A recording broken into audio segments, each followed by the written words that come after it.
தமிழ் மக்களுக்கு வணக்கம்.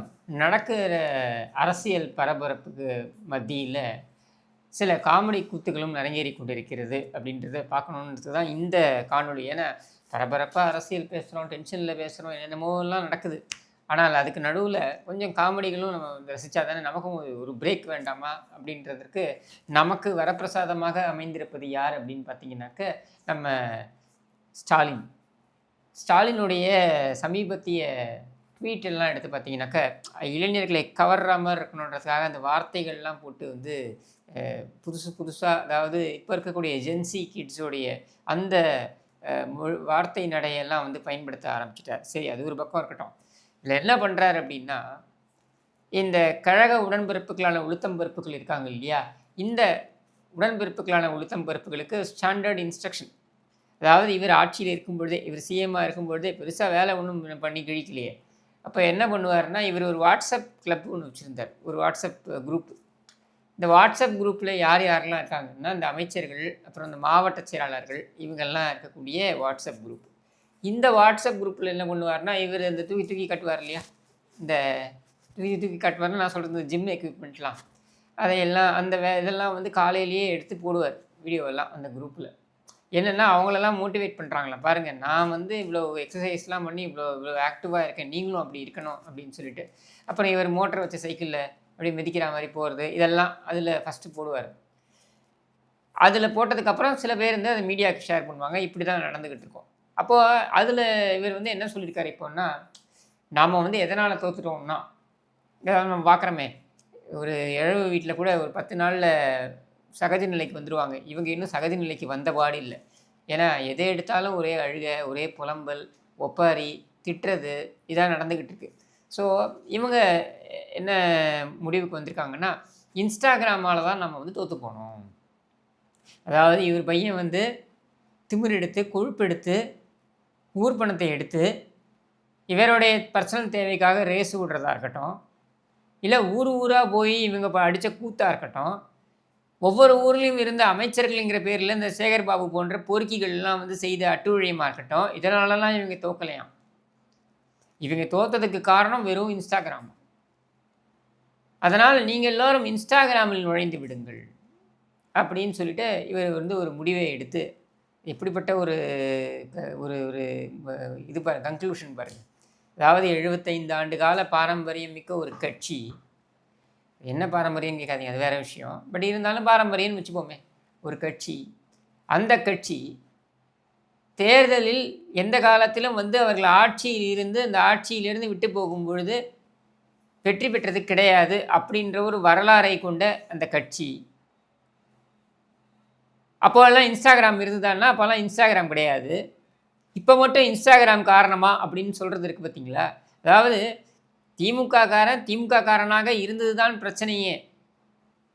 திமுக காரன் எந்த காலத்திலையும் திருந்த முடியாது அப்படின்றது நம்ம எல்லோருக்குமே தெரியும். அது தமிழகத்தின் நிரந்தர பிரச்சனை. அப்போ இதெல்லாம் தான் காரணம் இவர்கள் தோற்று போனதுக்கு.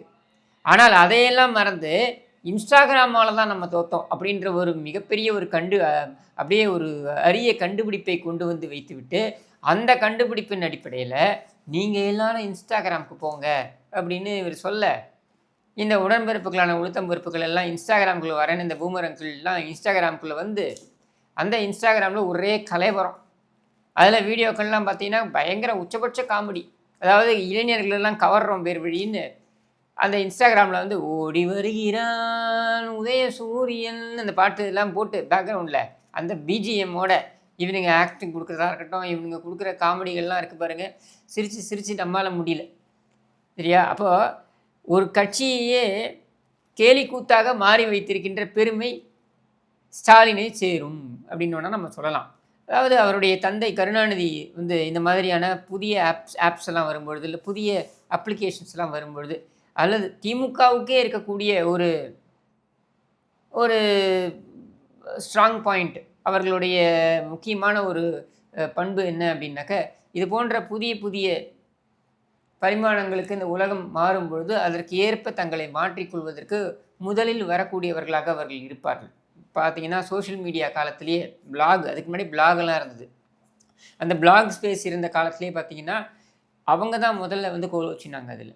அதே மாதிரி சோஷியல் மீடியா வந்த காலகட்டத்துலையும் பார்த்தீங்கன்னாக்கா ஆர்குட், ஃபேஸ்புக்கு இதெல்லாம் வந்த காலகட்டத்துலையும் பார்த்தீங்கன்னாக்கா அவங்க ஆட்கள் நிரம்பி இருந்தாங்க. அதில் முதல்ல அவங்க தான் நிரம்பி இருந்தாங்க.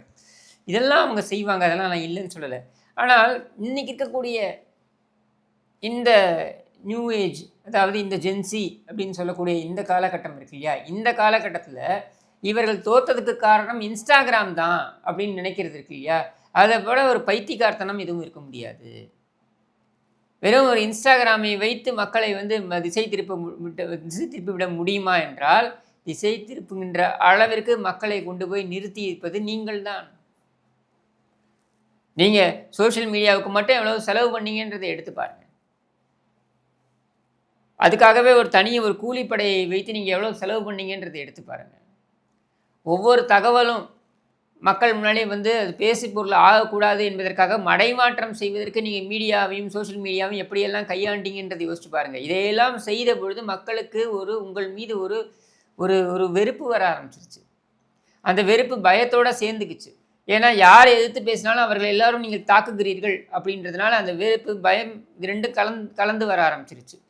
ஆனால் இதில் நீங்கள் செய்த ஒரு விஷயம் என்னென்னா, தொடர்ச்சியாக, அதாவது நீங்கள் என்ன நினச்சிட்டிங்கன்னா, தாவேகா அல்லது விஜய் வந்து ஆட்சியை பிடிக்கின்ற அளவுக்குன்ற ஒரு எண்ணிக்கை வர முடியாது அப்படின்ற முடிவுக்கு நீங்கள் என்ன வந்துட்டீங்க. அதனால் நீங்கள் என்ன பண்ணீங்கன்னா, அதிமுக அப்பொழுது பிரதான எதிர்க்கட்சியாக இருந்த அந்த காலகட்டத்தில் அதிமுக முன்னெடுத்து விடக்கூடாது அப்படின்றதுக்காக 5 ஆண்டுகள் தொடர்ச்சியாக அதிமுக பலவீனமாக இருக்கிறது அப்படின்ற அஜெண்டாவை வந்து நீங்கள் வந்து மக்கள் முன்னாடி கொண்டு போய் நிறுத்தணுன்றதுக்காக தொடர்ச்சியாக மீடியாவையும் சோஷியல் மீடியாவையும் நீங்கள் பயன்படுத்தினீங்க.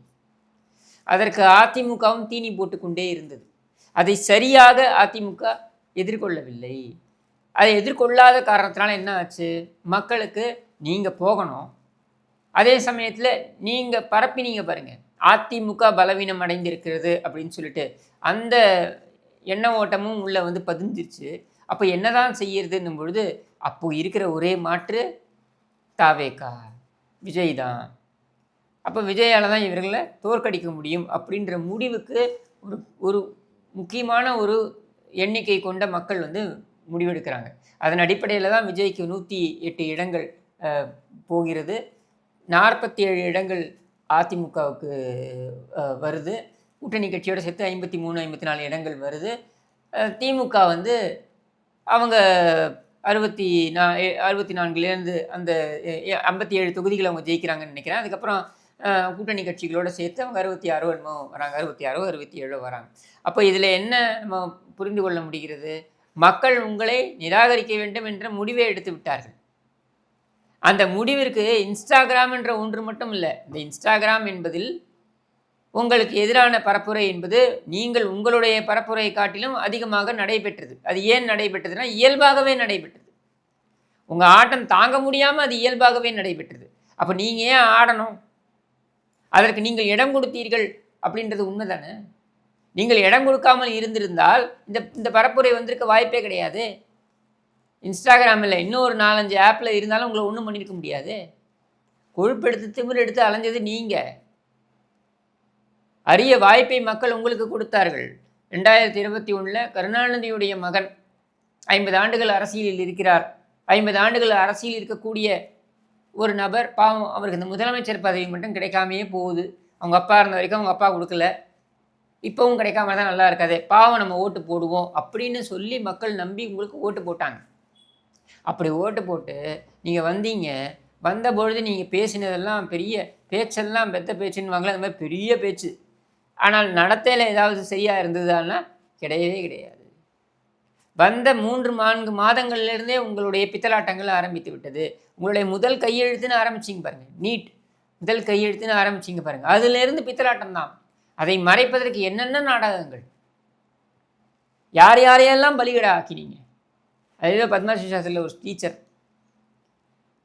அந்த ஒரு சின்ன ஒரு அது வந்து அந்த ஒரு மாணவி ஒரு குற்றச்சாட்டை வைத்தார் அப்படின்றது தான் தகவல். அது என்ன குற்றச்சாட்டு, எப்படிப்பட்ட குற்றச்சாட்டு, என்ன தன்மை கொண்ட குற்றச்சாட்டு, இந்த எதுக்குள்ளேயுமே யாருமே டீட்டெயில்ஸ்குள்ளே போகலை. ஆனால் அதை பூதாகரமாக்கி உங்கள்கிட்ட இருக்கக்கூடிய ஆஸ்தான அல்லக்கைகள் நக்கீரன் இந்த மாதிரியான அல்லக்கைகளை வைத்ததை பூதாகரமாக்கி 500 மாணவர்கள் பாதிப்பு, 600 மாணவர்கள் பாதிப்பு அப்படின்னு ஒரு ஒரு பள்ளிக்கூடத்துடைய அந்த நற்பெயரையே நீங்கள் வந்து நாசம் பண்ணீங்க. உங்களுக்கு தேவை அந்த பள்ளிக்கூடத்தில் மிகப்பெரிய அளவில் ரியல் எஸ்டேட் ப்ராப்பர்ட்டி இருக்குது, அதை நீங்கள் அபகரிக்கணும்னு பார்த்தீங்க. உங்களுடைய மகள் நடத்தக்கூடிய அந்த பள்ளிக்கூடத்தோடு சேர்த்துக்கணும்னு பார்க்குறீங்க, அது நடக்கலை. அதுக்காக நீங்கள் செய்த கூத்து என்ன? அதை வச்சு ஒரு மாதம் ஓட்டுனீங்க. இந்த பள்ளிக்கூடத்தில் பிரச்சனை, அந்த பள்ளிக்கூடத்தில் பிரச்சனைன்னு ஒரு மாதம் ஓட்டினீங்க. அந்த கேஸெல்லாம் என்ன ஆச்சு அப்படின்னா, ஏன்னா அந்த ஆசிரியர்கள் எங்கூட தான் சிறையில் இருந்தாங்கன்றதுனால எனக்கு தெரியும் உண்மை என்ன அப்படின்றது எனக்கு தெரியும். அந்த சார்ஜ் ஷீட்லாமும் நான் படித்தேன். குற்றச்சாட்டில் கொஞ்சம் கூட உண்மை கிடையாது. ஆனாலும் அதை வைத்து நீங்கள் ஒரு மாதம் ஓட்டுனீங்க. இந்த மாதிரி ஒவ்வொரு நாளும் உட்காந்து ஒரு குழு உட்காந்து இன்றைக்கி என்ன மடைமாற்றம் பண்ணலாம், இன்றைக்கி என்னத்தை வந்து திசை திருப்பலாம், எதை கொண்டு வந்து பேசி திசை திருப்பலாம் அப்படின்னு ஒவ்வொரு நாளும் சிந்தித்து ஒவ்வொரு நாளும் ஒன்றை அரங்கேற்றீர்கள். எவ்வளவு செலவு பண்ணிப்பீங்க இதுக்கெல்லாம்? அந்த டிஐபிஆர்னு ஒன்று வச்சுக்கிட்டு, அது அரசாங்கத்துடைய திட்டங்களை எல்லாம் பரப்புரை செய்வதற்காக இருக்கக்கூடிய நிறுவனம், அதை வச்சுக்கிட்டு எவ்வளவு கோடி வர்றவன் போகிறவனுக்கெல்லாம் வாரி வழங்கினீங்க.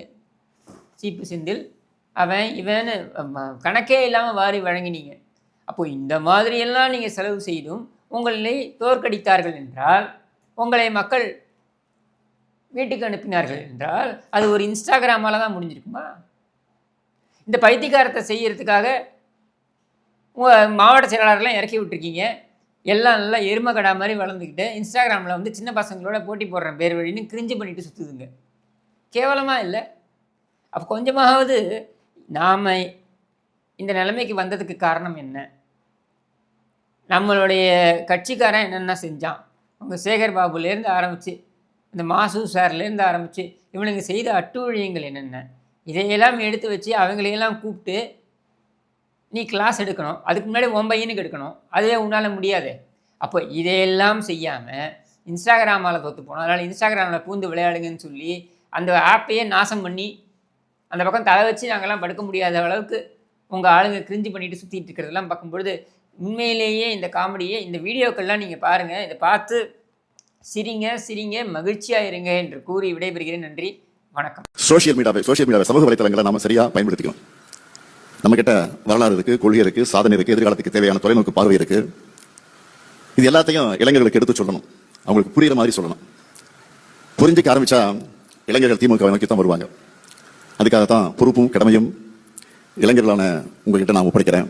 உள்ளமெல்லாம் இன்ப வெள்ளம் பொங்கவே ஓடி வருகிறான் உதய சூரியன், ஓடி வருகிறான் உதய சூரியன். உதிச்சது உதய சூரியப்பா, ஆட்டம் பூட்ட கொட்டிய குட்டிச்சதா, மரமாட்டம் வெளிச்சம் கிடைச்சதா, எங்க கதை அகர முதல தொட்டு அறிஞர் அண்ணா கட்டு அகர முதல தொட்டு நாட்டுல நல்ல கட்சி திமுக நம்ம கட்சி, நாட்டுல நல்ல கட்சி திமுக நம்ம கட்சி, தமிழர் வாழ செய்திடும்